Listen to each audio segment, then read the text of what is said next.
everybody, and I emphasize hello. It's a great day today to talk about today's show. We're going to have autographs and a lot of good stuff. So my partner, Greg Marangel, to my right, and myself, Gerry Maratti, we are the Wax Hunters. Again, hello, everybody.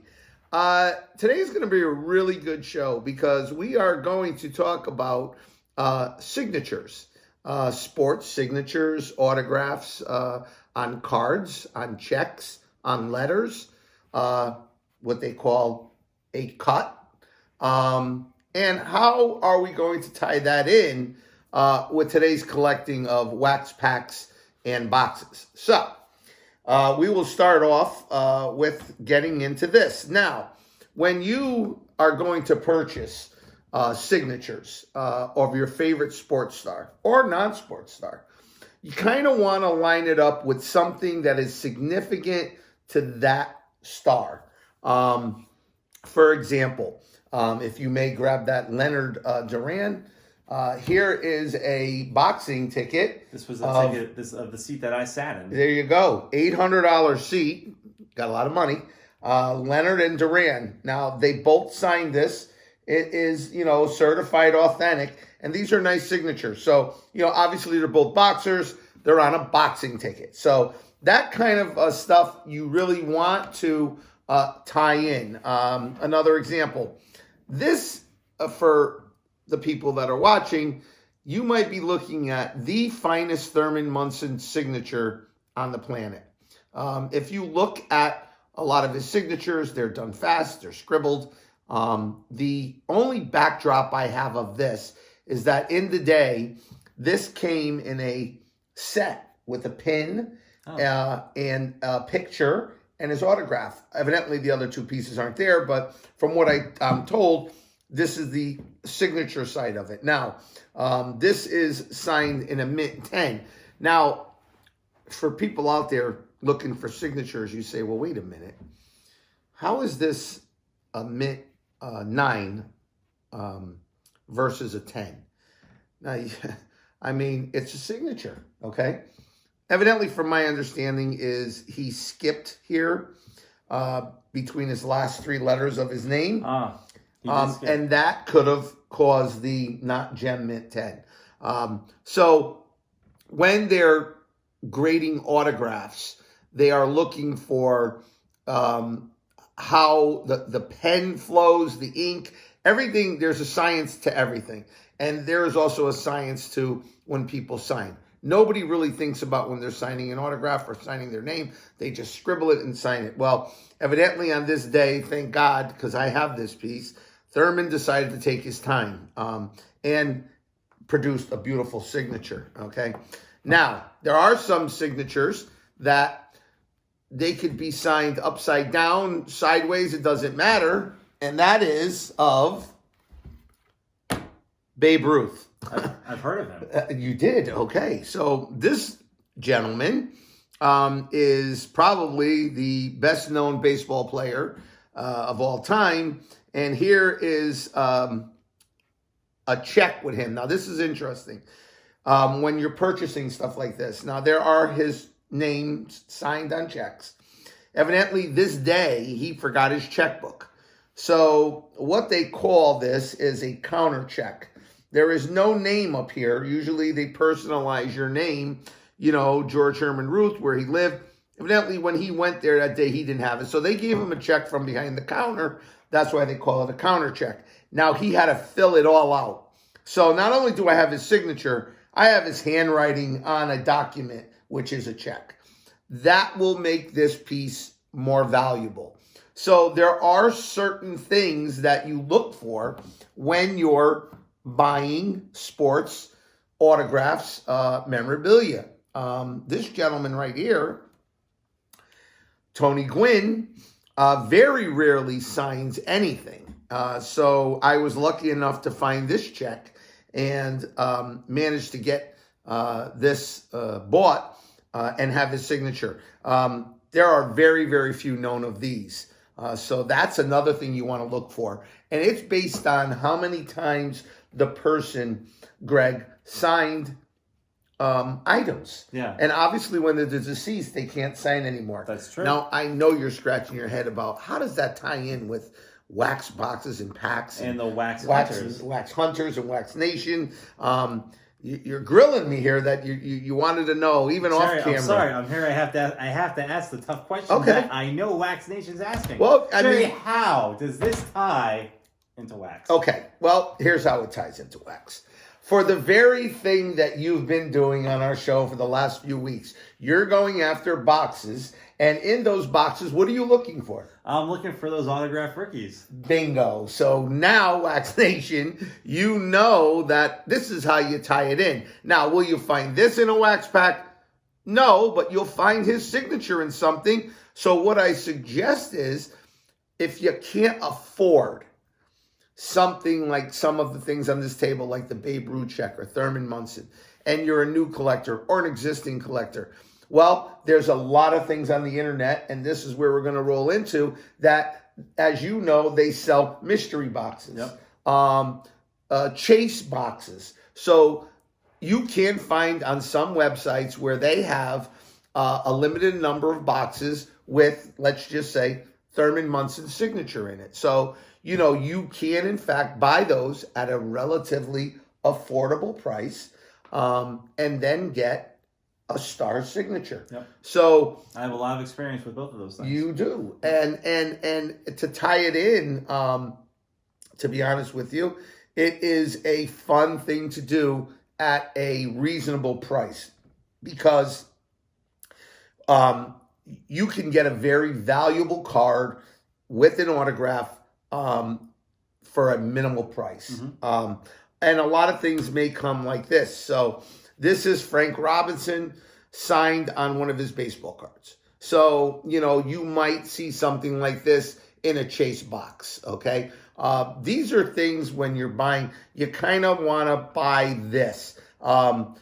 Sports signatures, sports personnel signatures on cards are highly coveted. People like that, like when they sign their rookie card, or for example, Johnny Bench on the 1973 All-Star game, okay?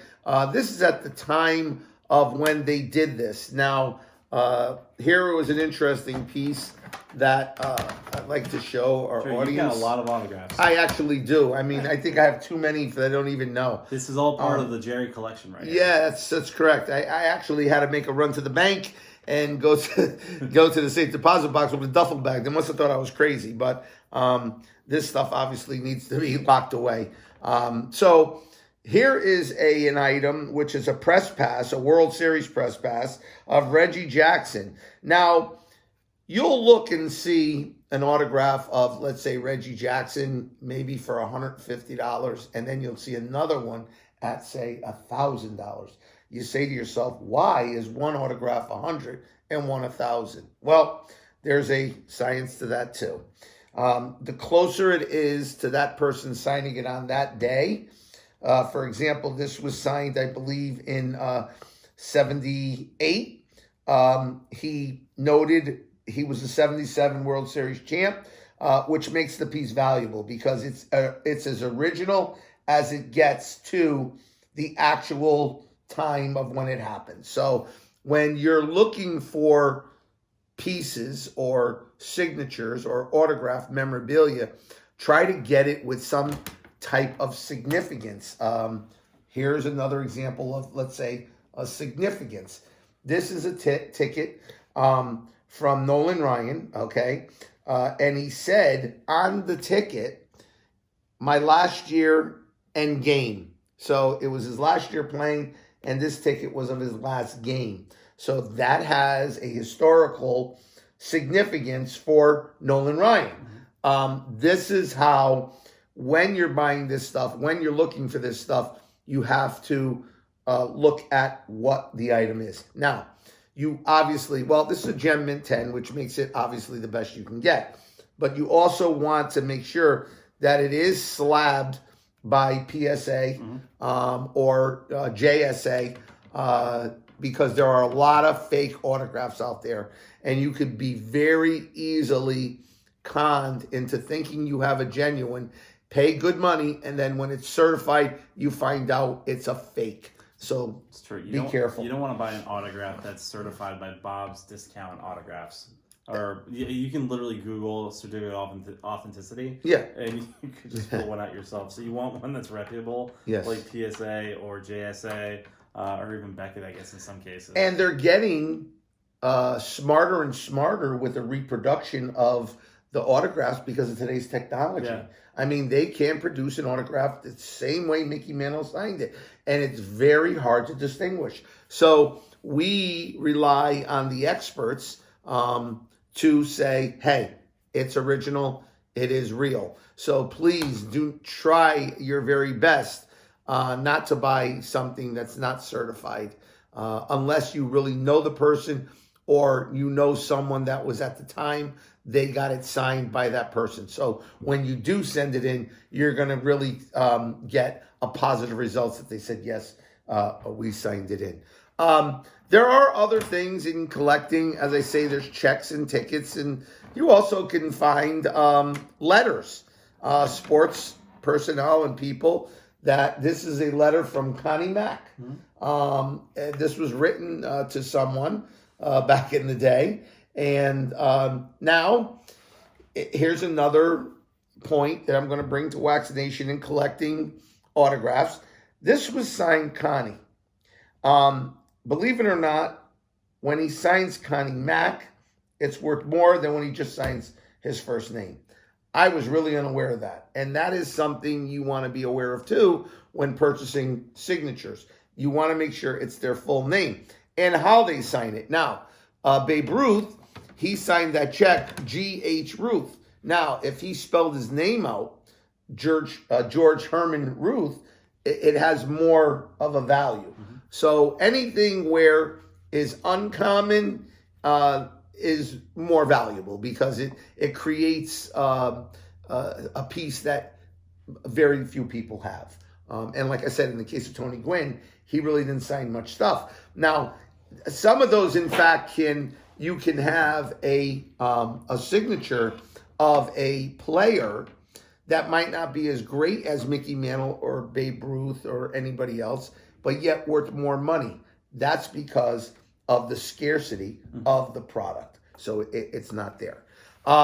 As far as today's day and age with the chase packs and breaks and what they have, there's a lot of good things out there that you can go after. But keep in mind, it is like finding a needle in a haystack as you're encountering now. I mean, you bought a few boxes. If you guys watched our live feed that I did yesterday, I haven't told you about it yet. Okay. We did. I stopped at Walmart as I typically do, and I bought a bunch of holiday blaster boxes because it's the holidays, and I want to make sure that the Wax Nation doesn't waste their money. Oh no! But you are Greg, the Wax Hunter, will show you why not to.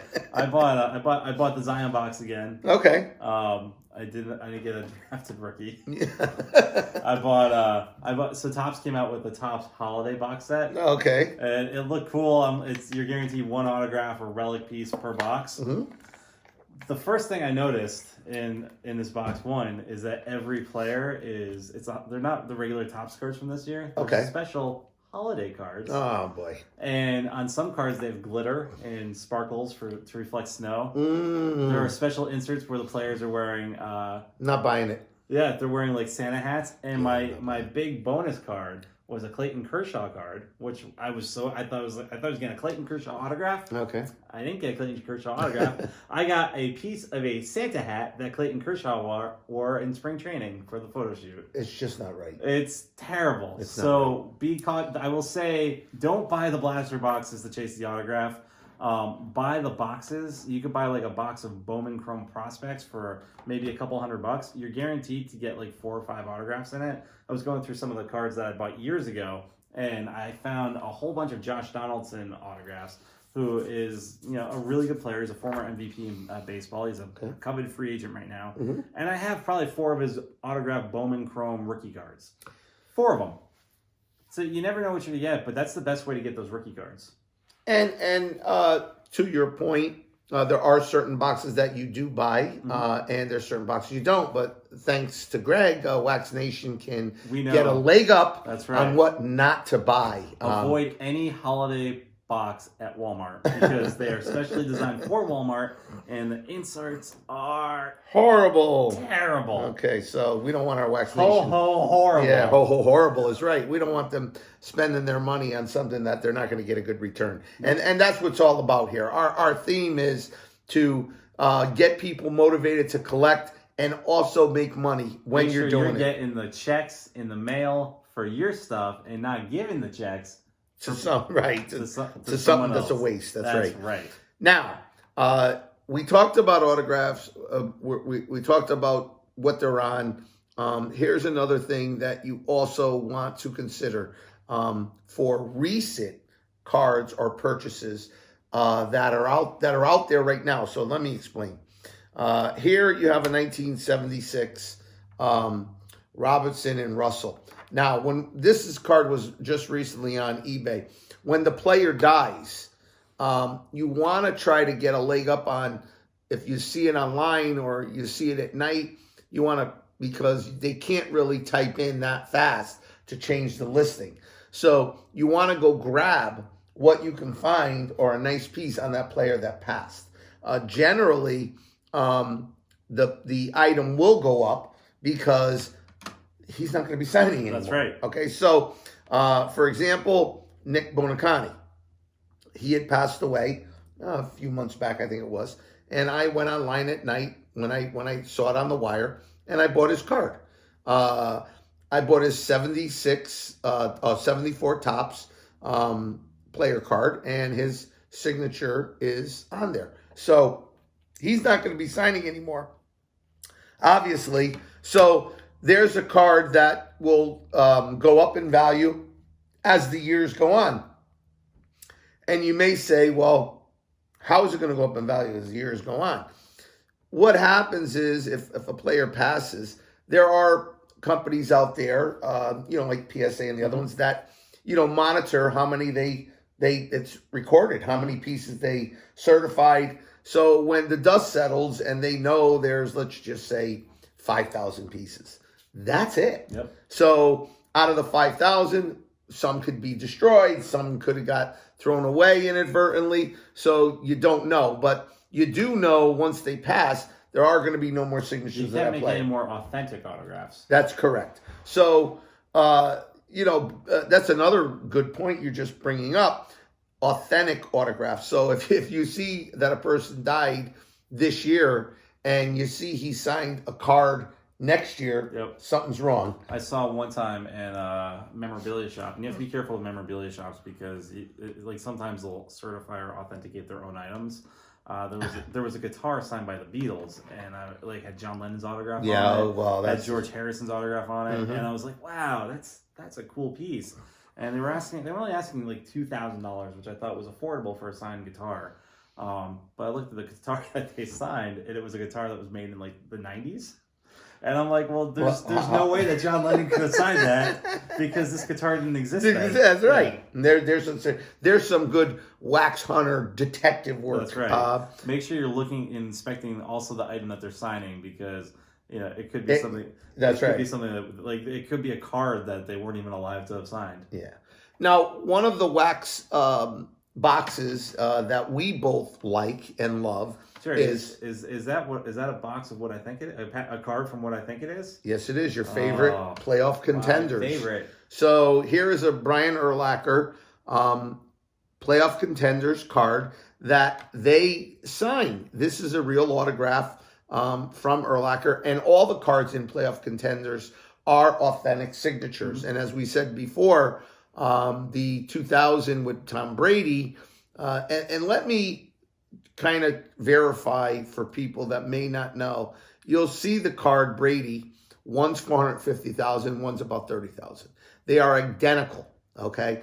And you're looking and you're saying, well, geez, it's right in front of you, but you don't see it. One just happens to say championship ticket. Yep. They are identical cards, same autograph, same card, just one's printed with championship ticket, and obviously it's numbered. So And also the grade of the card may make a difference. Of course, the grade of the card makes a difference. But we love playoff contenders. We think they have the best product out there, the best cards out there. They do produce a fantastic card. You know, you're looking at this card, and the only, like I said before, the only difference is it says championship ticket. Again, playoff contenders are highly coveted. They are super in retaining value, and they actually rise quite quickly. Yeah. So probably the most. I mean, they're definitely the most valuable of the rookie cards that are out there right now. Yes, they do. Panini has a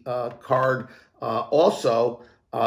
Their main card. They have different brands of their line, but playoff contenders is the one. Super value, super card, and they do retain value. So you wanna, if you're looking for cards to collect, playoff contender is one of the top ones that you're gonna wanna look at, and especially for new players now. And here is the thing: when they say they're limited to a number of cards, they're limited. That is the truth. There are companies, which I will not mention, but they are out there who have produced cards beyond the date of the original production line. So if they started in 91, let's just say, and it was a hot card, they saw it was going great, what do they go ahead and do? They printed it in 92, they printed it in 93. So that is something you don't want to find out, because obviously your hard-earned money is going to go down the drain because they flooded the market with cards. Got to be careful. Playoff contenders, to my knowledge, has not and probably will never do that. Therefore, keeping their cards at a high value and a high quality standard of card. They are a really nice looking card. Yeah, that's great. So that is something that you want. That's out there. That's out there today that you can still buy for reasonable prices, and you do get a good amount of autographs. Now, keep in mind also, and something that I've learned also, I've purchased a box of playoff contenders, and you want to make sure that you read the box, whether it's hobby or retail. Yeah, you don't want retail. Right, because there's a difference in the number of autographs in that box. Another thing is some of the boxes, for example, I had purchased National Treasures. And National Treasures... Gerry, you're a National Treasure. Well, I would hope so by the time we're done with the show. The National Treasures box has, I believe, like 5 or 6 or 7 autographs, something like that. A good amount of autographs in that box. But unbeknown to me, when I realized it, it's just one pack. One pack. Yep. And it's quite expensive. The box that I have is probably worth around $1,000, $900 to $1,000. It has Andrew Luck in it, which, again, I bought that box under the assumption he was going to continue to be playing. He abruptly retires. Now I'm saying to myself, uh-oh, what happens here?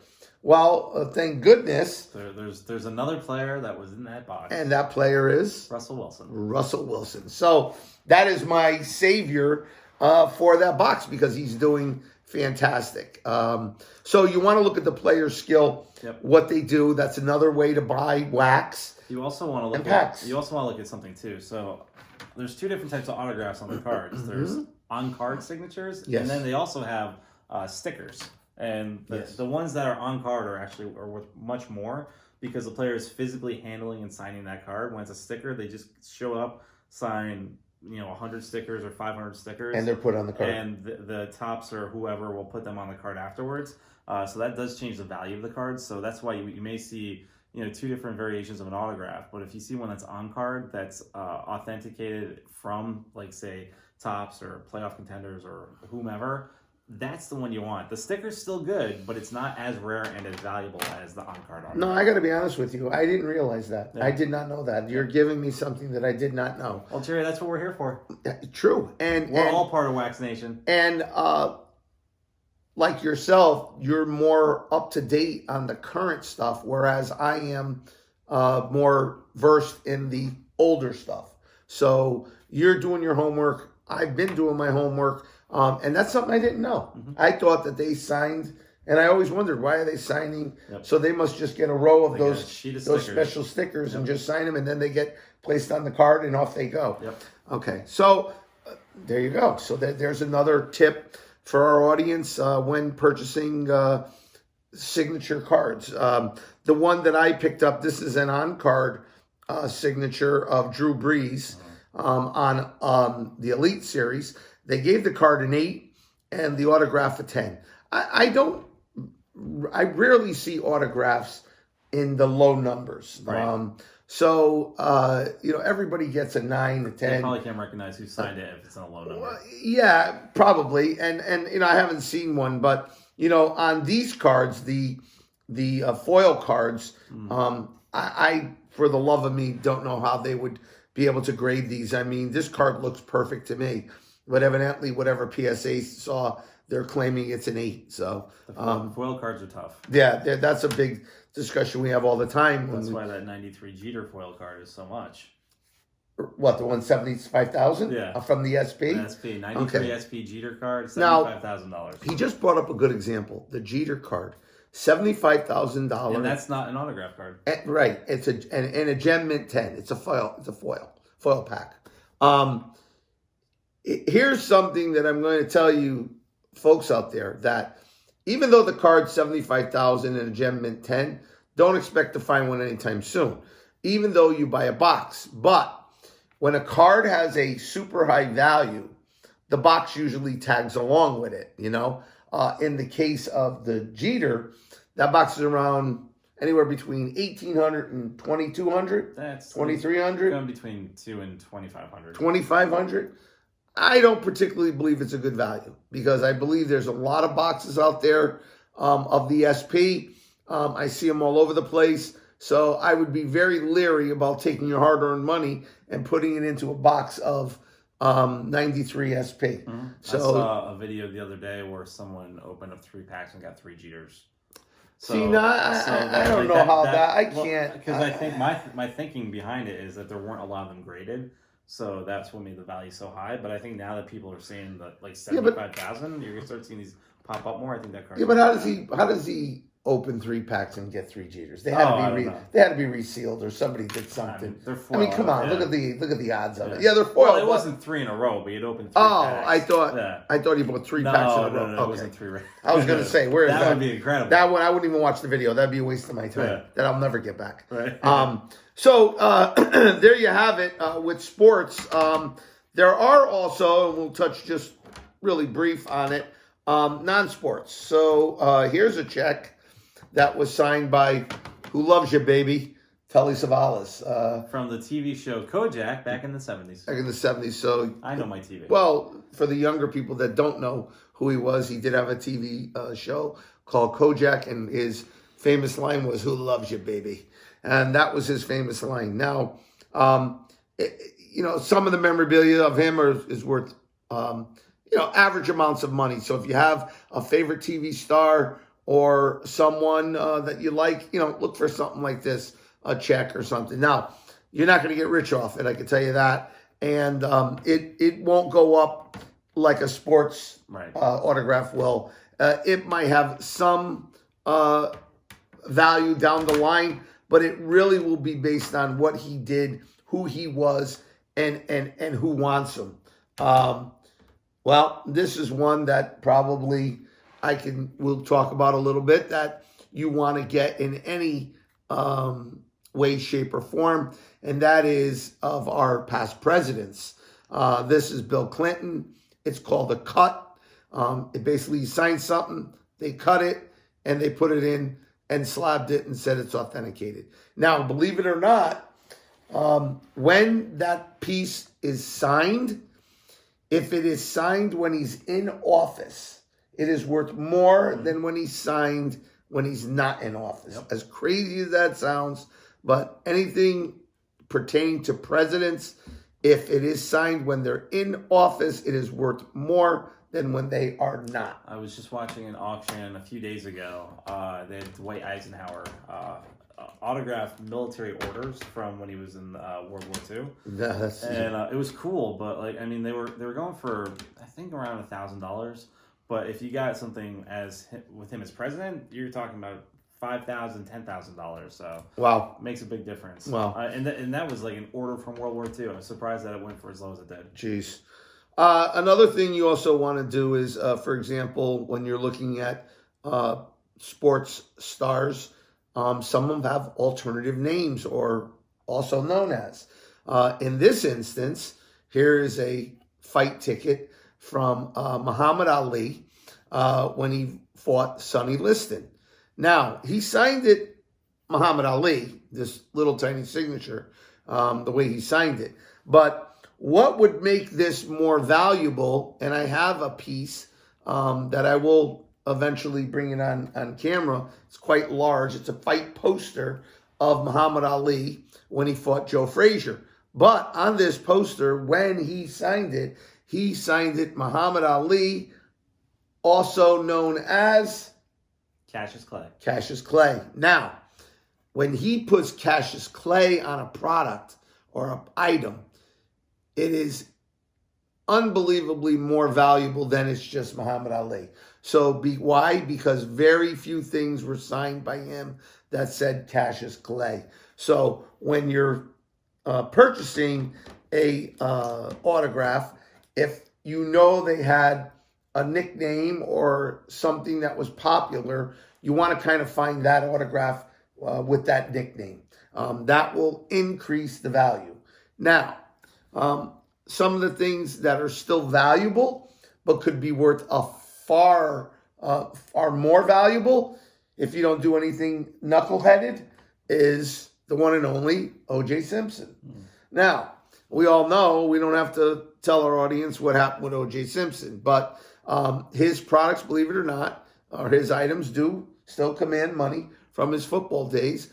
But if all the drama that surrounds him or surrounded him didn't happen, they would be much more valuable. So the reason why I'm saying that is because when you're buying a sports signature, especially a new one, you have to hold your breath, especially if you're spending a lot of money, okay? For example, Antonio Brown commands a lot of money with cards and signatures, but with all the media circus and everything else, it drives his price down. You can actually get a Ricky the Dragon Steamboat autograph, and it will cost you more money than Antonio Brown does. Okay, so see, there's the point. So this is something that you have to be very, very careful of, Wax Nation, when you're buying something. Just kind of make sure you have like your own idea if there's not gonna be any problems or drama or arrests, because it will take the value of that item down. Sometimes to really worthless. So you don't want to do that. Some of the also past stars that were out there that you can invest in, notable names, like here's one. It's a cut signature of Johnny Carson. He was the king of late night. And people would buy his signature. So this is something that you want to look at also when you're purchasing stuff like that. I know we said this about Bill Clinton, but it's always fun to try to figure out how you get the name out of the signature. You mean looking at the signature? Right, because even like the Johnny Carson one. Okay. Carson looks like it's my initials. Okay, right. So, evidently he signed this Johnny Carson. It certainly doesn't look like Johnny Carson. And he makes another good point. As I said before, when you find something like this for Thurman Munson, that's so perfect. This is why you command big premiums on autographs like this. So at the end of the day, that's what you want to look for. So I think we covered a lot of ground, and we know that when you're purchasing stuff, you obviously have to do your homework like you did, and what you're doing. Do you in your travels or what you've been? Have you done anything that Wax Nation would be interested in knowing? Thank you for asking, Gerry. I've been quite busy out in the world of the wax hunting. As you may see, I post videos every so often for some box breaks that we've done. I did one a few days ago. I had purchased online a big lot of 1981 Donruss baseball cards. I only paid like $10 for it, but I just wanted to kind of play around with it a bit. And I'll tell you, it just kind of speaks to the importance of getting a verified PSA graded slabbed pack, because these packs, as Jerry, you saw the wrappers, and as I talked about, as I talked about in the box break video, these were open packs. Like if you ever want to see what it looks like to find a search pack, watch the video about the 81 Donruss box break or pack break, because at one point I opened a pack that had literally 15 checklists.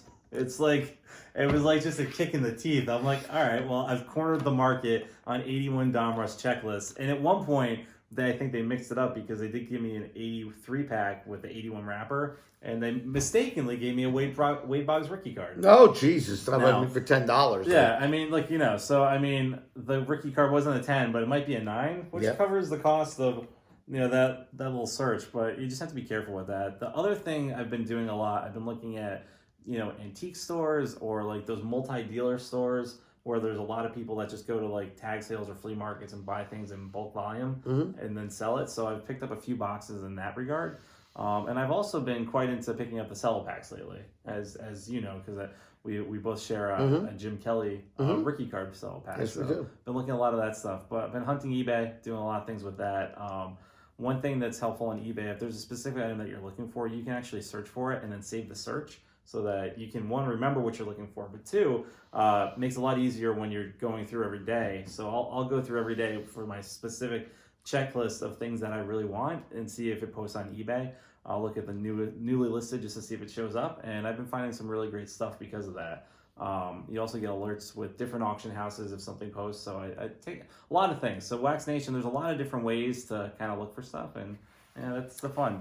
For me, the hunt is the most exciting part. It is, and but also, when you're doing that, you also want to make sure that what you're going after is going to give you some sort of return. Yep. Because at the end of the day, a true collector really does collect and keep his product. But, at the end of the day, at some point in time, you're going to have to let that collection go so somebody else can enjoy it. Yep. Most of my collection I'll let go, but I haven't been buying those boxes of the Simpsons cards. Okay. And I think that those are staying with me.